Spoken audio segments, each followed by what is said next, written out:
day by how they treat their Jews.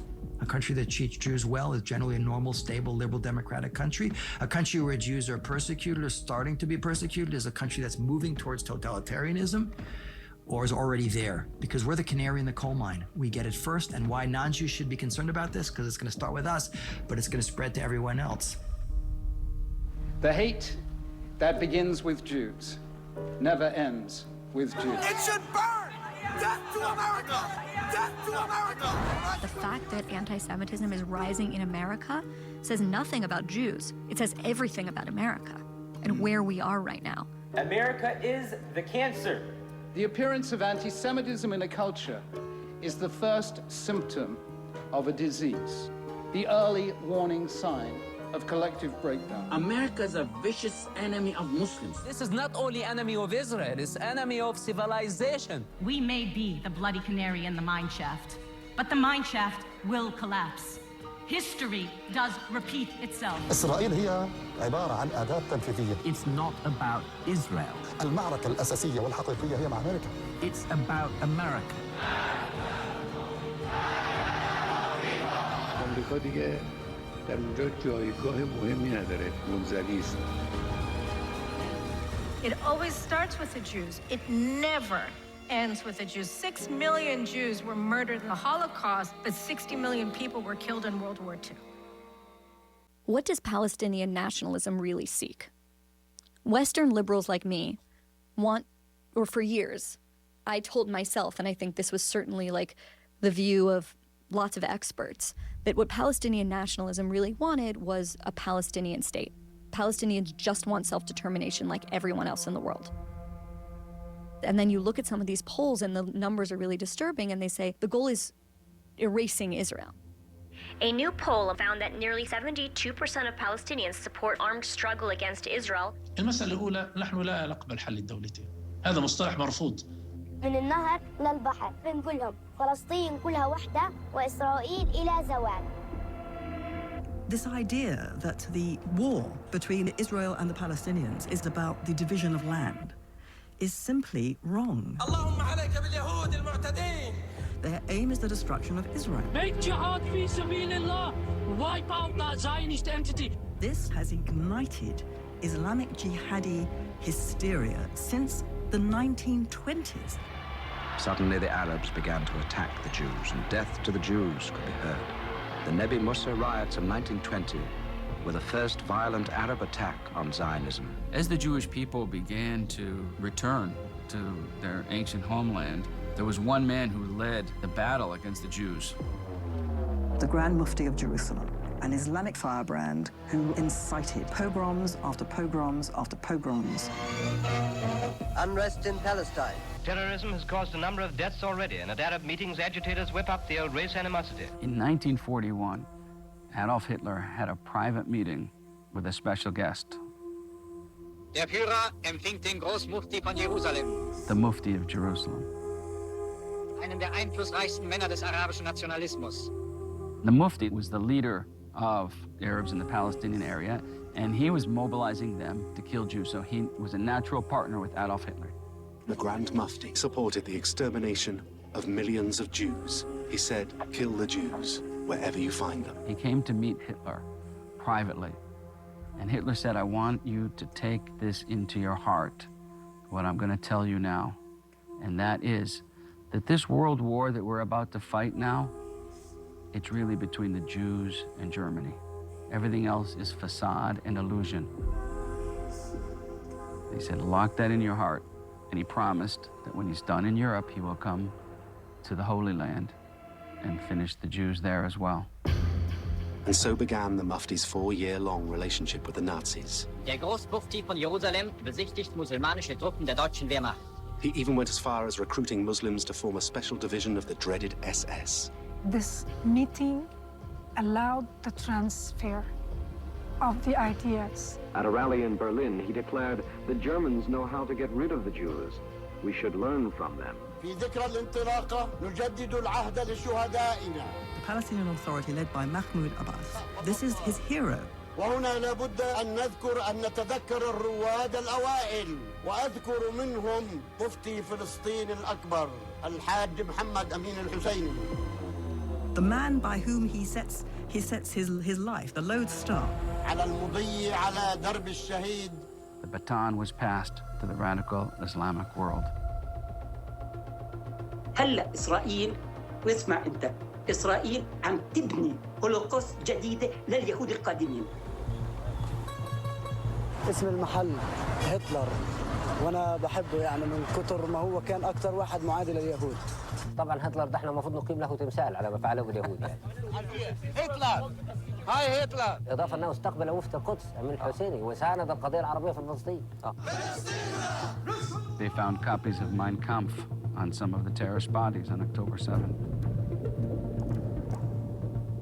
If the enemies of this country had their way, they would finish the job of Adolf Hitler. And I am not using hyperbole at all. لما نقرأ التاريخ الألماني وهتلر لما أخذوا الأطفال على الجندي، ليش نحن ما بنعمل هيك؟ كنا نسأل هتلر لما ترك البعض منكم كي يرينا كما أنتم خبيثون، كي يرينا كما أنتم خبيثون. لا تقوم الساعة حتى يقاتل المسلمون اليهود. They all will be executed by Muslims. All of them will be killed. Don't worry, Jewish man. One day will come. We will slaughter you like a sheep. فيقتل المسلمون اليهود. The Muslims will have the victory. Or have we told ourselves a lie about what Palestinian nationalism, or at least parts of it, seek? And that's really, really upsetting to confront. It became crystal clear that our battle is one between good and evil. We must normalize massacres as the status quo. History is made that day. Very proud of my people. Very, very proud. On October 7th, Hamas violated all of the 10 Commandments. Would love it if they would do it again, and again, and again, and again. They murdered, they raped, they stole, they pillaged. And certainly to say that they did it in the name of God is an absurdity.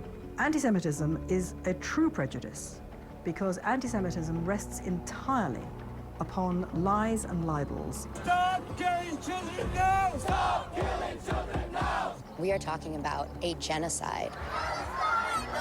Vasily Grossman wrote in his masterpiece, Life and Fate, "Tell me what you accuse the Jews of. I'll tell you what you're guilty of." Genocide, by the way, is when you want to wipe out an entire people. That's the stated goal of Hamas. Hamas would do that to Israel, but can't. Israel could do that to them, but doesn't. Yep, there's leaflets flying everywhere above us that have been dropped in Gaza to try and get them to move south. Israel is using its own rocket to protect its people. The Hamas is using his own people to protect his rockets. This is the difference between Israel and Hamas. This is not resistance. This is terrorism. What have they gained? What have they achieved? Nothing. It was pure evil, and we have to accept that there is objective evil in this world, and this is what this fight is against. Israeli society is shining a certain light right now because of the trauma. It was an awakening to the things that are most important in life. The spontaneous response of every single person in this country was to support the soldiers that were on the front lines. The outpouring of care throughout the country, that sense of oneness and common destiny that we experience not only in Israel, but with Jews all around the world, one family, one nation with one heart. Our sense of unity stems from our sense of common mission. It's like our archenemy, Adolf Hitler, said, that the great epic struggle of humanity is between light and darkness, between the body and the soul, between good and evil. The morality of Sinai means to stand up and to do good. To be a good Jew is to be a really responsible human being on this earth. When you see that somebody needs help, you help them. And that is our purpose on earth, to make this place a better place. As Elie Wiesel put it, the mission of the Jewish people has never been to make the world more Jewish, but to make it more human. There are things that have happened in Israel that truly do shine this light to the world. the emergency rescue missions that Israel sent to Haiti and to even Turkey, places that are not particularly friendly to the Jewish state. The programs that have been done over the years in Africa and Asia, giving technology to produce water services, solar energy, to be able to save entire villages and save farms. Children around the world, they're brought to Israel. Doesn't matter what country they're from, Palestinian, Syria, they come here for free medical services. Their lives are saved. Jews around the world for centuries have been at the forefront of social rights movements, and that is an expression of this Sinai covenant that we've been given to change the world for the better.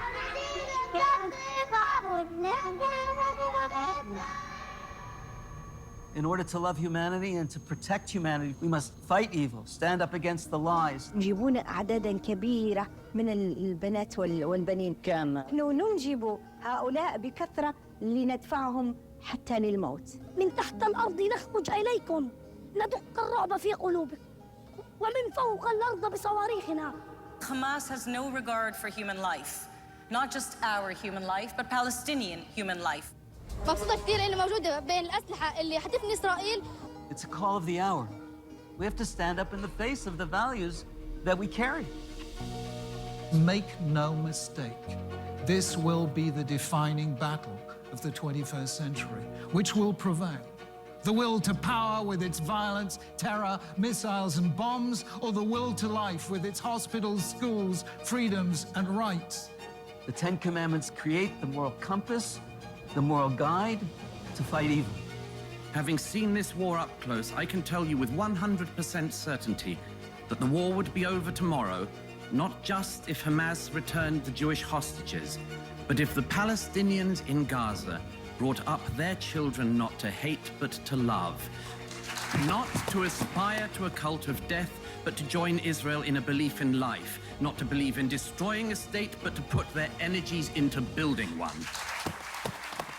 On October 7th, the world was forced to make a choice.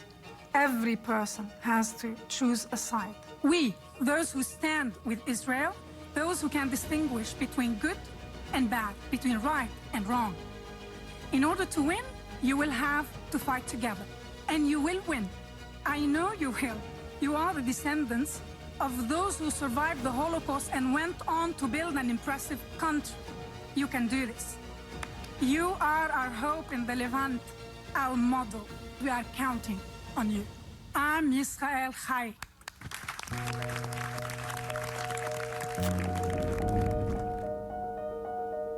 The Jewish people are the people of light. And I wanted to make sure that my future is part of that light.